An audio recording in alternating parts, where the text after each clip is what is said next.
По поводу костра, тут интересная такая фишка получилась.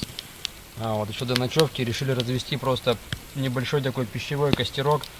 А из небольшого получился достаточно большой. Вот подпилили этих тонких таких жердей, вот этих сухих, сухостоин. И потихоньку так подкладывали по несколько, там по одной. Вот сейчас вот несколько. И вот получилось такой костер, по-моему, называется охотничий. То есть бревна вот такие вот навалом просто лежат. Вот, у него плюс в том, что он дает жар хороший такой, по ширине хороший, точнее по длине, и такой, ну, мощный жар вот от углей идет. Вот, то есть хорошо. И еще плюс в том, что можно просто вот на дню не делать потом, а просто добавить сюда вот одно-два бревна и спать. То есть, ну, ничего градить не нужно. И потом просто остаться вот подкладывать бревна. Вот, а минус вот такой вот конструкции в том, что она прогорает достаточно быстро.